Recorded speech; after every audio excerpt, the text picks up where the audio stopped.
I am Anita. मैं C TET का chapter लेके आई हूँ शेल्टर। ये पेपर फर्स्ट है, एनसीईआरटी की बुक है, उसी का कंटेंट है। और इस चैप्टर से सारे जितने क्वेश्चन बन सकते थे सभी क्वेश्चन बनाए जाएंगे और आपके सामने पेश किए जाएंगे। तो आप इसको पढ़ते रहिए, इससे बाहर कुछ भी नहीं आएगा आपका। और मिस मत करना, वीडियो को स्किप करके नहीं देखना और पूरी देखना। चलिए चलते हैं। निम्नलिखित में से कौन सा कथन सही है? जीव जंतु स्वयं के द्वारा बनाए गए घरों में रहते हैं। सभी जीव जंतुओं के आवास समान ही होते हैं। जीवों का आश्रय स्थल भिन्न भिन्न नहीं होता है। उपरोक्त सभी। बताइए इसका क्या है? देखिए, जीव जंतु स्वयं के बनाए घरों में रहते हैं। It is a correct answer. Next चलते हैं। निम्न में से कौन सा युग्म अन्य से भिन्न है? यानी कि कौन सा जोड़ा अन्य से भिन्न है? गाय, भैंस, शेर, हाथी, हिरन, गैंडा, बाघ, चिंपैंजी। बताइए इनमें से कौन सा युग्म कि इनसे भिन्न है? देखिए, गाय और भैंस, राइट। गाय और भैंस इनसे डिफरेंट है। रीज़न ये भी है, शेर, हाथी ये सब जंगल में रहने वाले हैं। गाय भैंस एक पालतू जानवर भी है और घरों में भी पाए जाते हैं और ये जंगलों में भी रहते हैं। नेक्स्ट, निम्नलिखित को सम्मिलित कीजिए, यानी कि मैचिंग करना है। जंगल में रहने वाले जीव। बताइए, जंगल में दीमक, मच्छर, स्लॉथ, कुत्ता क्या रहते हैं? और पेड़ पर रहने वाले, देखिए जंगल में रहने वाला डॉगी होता है, राइट। पेड़ पर रहने वाला स्लॉथ होता है जो एक बंदर की तरह दिखता है। मनुष्य के घरों में रहने वाला मच्छर होता है और समूह में रहने वाला दीमक होती है, राइट। तो क्वेश्चन नंबर 3 का आंसर 4th है। आप देख सकते हैं, फर्स्ट का आंसर डॉगी है, सेकंड का आंसर स्लॉथ है जो मैंने आपको बताया है। तो इसका answer option number 4th, it is the correct answer. Next चलते हैं। निम्नलिखित में से कौन सा युग्म उभयचर जीवों को बताता है? देखिए, सांप व बिच्छू, मेंढक व मगरमच्छ, सांप व चींटी, सांप व स्लॉथ। उभयचर का मतलब होता है कि जो पानी में भी रह सकते हैं और पानी के बाहर भी रह सकते हैं। जैसे सांप बिच्छू, सांप चींटी, स्लॉथ और मगरमच्छ मेंढक। ये देखिए, इसका option number 3, it is the correct answer. निम्नलिखित कथनों पर विचार कीजिए। मधुमक्खी, मकड़ी, बिच्छू आदि। मधुमक्खी, मकड़ी, बिच्छू आदि समूह में रहने वाले जीव होते हैं। क्या ये सही है? और चूहा, चींटी, केचुआ आदि मनुष्य के घरों में रहने वाले जीव हैं। तो आप बताएंगे इसका ऑप्शन नंबर न तो ए और न बी, क्योंकि आप देखिए मधुमक्खी और मकड़ी ये समूह, मधुमक्खी तो एक तरह से समूह में रहती, पर मकड़ी और बिच्छू तो नहीं रहते ना समूह में। चूहा, चींटी, केचुआ आदि मनुष्य के घरों में। चूहा को हम कह सकते हैं, चींटी हमारे घरों में मिल जाएगी, पर केचुआ अर्थवार्म जमीन के अंदर होते हैं। तो दोनों ही ऑप्शंस रॉन्ग है। नेक्स्ट, निम्नलिखित में से कौन सा सम्मिलित नहीं है? कौन सा में? चूहा बिल में रहता है, भेड़ माड़ में रहती है, गधा घोड़े अस्तबल में रहते हैं। तो ये ऑप्शन हमारा गलत है और मकड़ी जाल बनाती है। ये तो जो सही नहीं है वो 3rd वाला ऑप्शन है। चलिए, निम्नलिखित कथनों में से कौन सा कथन सत्य है? रजत मछली एक कीड़ा है। रजत मछली जल में नहीं रहती है। डॉलफिश समुद्री जल में पाई जाती है। स्टूडेंट्स, ये आपका होमवर्क होगा और आप मुझे कमेंट में इसका आंसर देंगे, राइट। एक आज मेरा मन हुआ कि आपको एक होमवर्क भी देना चाहिए, कितने आप इंटरेस्ट लेते हैं तो ये भी पता चलेगा। ये आपका होमवर्क है। नेक्स्ट चलते हैं।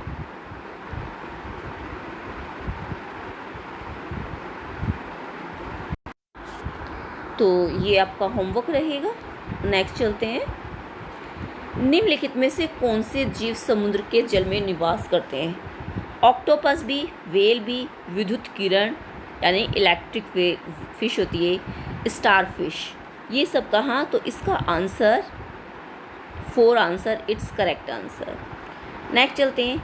ये पक्षी सबसे ऊंचे पेड़ पर अपना घोंसला बनाता है जिसका आकार 4-5 फीट चौड़ा होता है। ये अपने घोंसले का उपयोग कई सालों तक करता है। तो आप बताएं कि इसमें कौन सा option number 1 it is the correct answer कि चील वो है कि जो अपने घोंसले को कई साल तक इस्तेमाल करती है। ओके, चलिए नेक्स्ट। निम्नलिखित में से कौन सही है? कबूतर गोरा या मनुष्य के घरों में भी घोंसला बनाकर रहती हैं। It is a correct. गीद चील के छोड़े हुए घोंसले में रहता है। उल्लू पेड़ के खोखले में अपना घोंसला बनाता है। तो बी भी सही है और सी भी सही है और ए भी सही है। तो इसका आंसर होगा 4th ABC। It is a correct answer.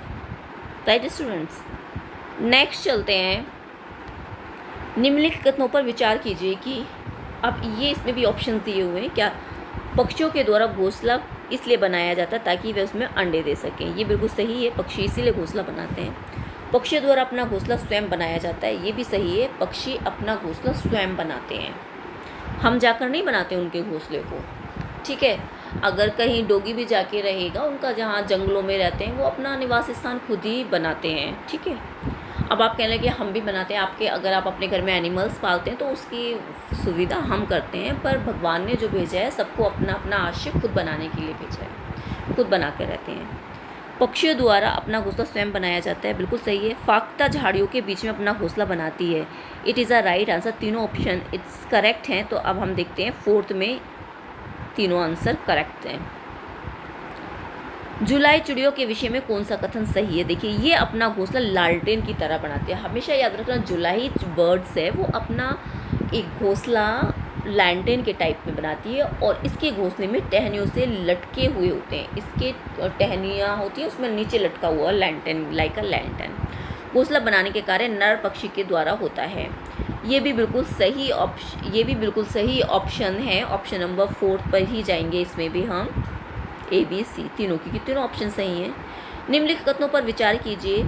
घर मनुष्य का स्थायी निवास स्थल होता है। राइट।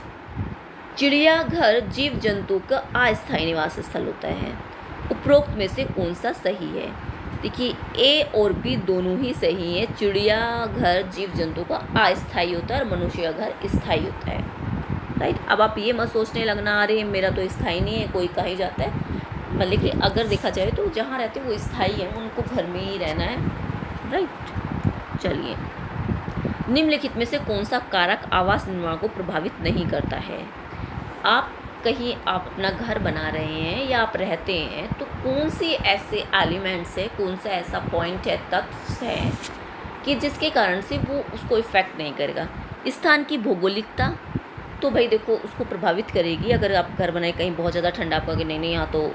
व्यक्ति की सामाजिक स्थिति भी, विशेष स्थान की जलवायु भी करेगी। व्यक्तियों की सामाजिक स्थिति, कहीं लोग कैसे रहते हैं, कहीं कैसे, तो आप अपने अकॉर्डिंग देखेंगे कि यहाँ का समाज ऐसा है, मैं इस समाज में नहीं रह सकता, तो वो इफ़ेक्ट करेगी। व्यक्तियों का पारिवारिक आकार, बट आपका पारिवारिक आकार है वो घर बनाने को, एक आवास बनाने के लिए, निर्माण के लिए वो मैटर नहीं करेगा। वो उसमें मैटर नहीं करेगा कि उसके लिए भाई इफ़ेक्ट कर सकता है। तो ऐसा कुछ नहीं, व्यक्ति जितने भी हो घर तो बनाना ही है और घर बनेगा भी। Option number 4 it is the correct answer. ये लास्ट क्वेश्चन है। निम्नलिखित कथनों पर विचार कीजिए। तंबू और टेंट मनुष्य के अस्थायी निवास स्थान है। It is the correct answer. व्यक्ति के निवास स्थान के आसपास उपलब्ध निर्माण सामग्री वहाँ के आवास के निर्माण में परिलक्षित होती है। मनुष्य के आवासों का स्वरूप कभी नहीं बदलता। क्या ये सही है कि व्यक्ति के आवासों का स्वरूप कभी नहीं बदलता? देखिए, A और B बिल्कुल सही हैं और C इसमें गलत है, क्योंकि मनुष्य के आवासों का स्वरूप तो कभी नहीं बदलता। ऐसा तो हो ही नहीं सकता, हमेशा बदलता रहता है। कभी हम हट में, पहले टेंट में रहते हैं, फिर हट में रहते हैं, अलग अलग चेंज होता रहता है। ये नहीं कि बड़े बड़े महलों में भी रहते हैं। तो अपनी कैपेसिटी के अनुसार सबका अपना अपना, जैसे हमारी इनकम बढ़ती है, हमारा रहने का स्वरूप, हमारा स्टाइल सब चेंज हो जाते हैं। तो स्टूडेंट ये सेशन आपको कैसा लगा? मैं बहुत ही अच्छे से आपको पढ़ा रही हूँ और मैं नहीं समझती कि इससे बाहर आपका क्वेश्चन एक भी जाएगा। ठीक है, जो शेल्टर के हैं 15 क्वेश्चंस और लेके आऊँगी कि इस चैप्टर से शेल्टर से 32 क्वेश्चंस ऐसे ही बनेंगे। और आप सेशन को लाइक कीजिए, सब्सक्राइब कीजिए एंड शेयर ज़रूर कीजिए। स्टूडेंट्स उन बच्चों तक जाना चाहिए जो वास्तव में इसके नीडी हैं। तो thank you watching for my video.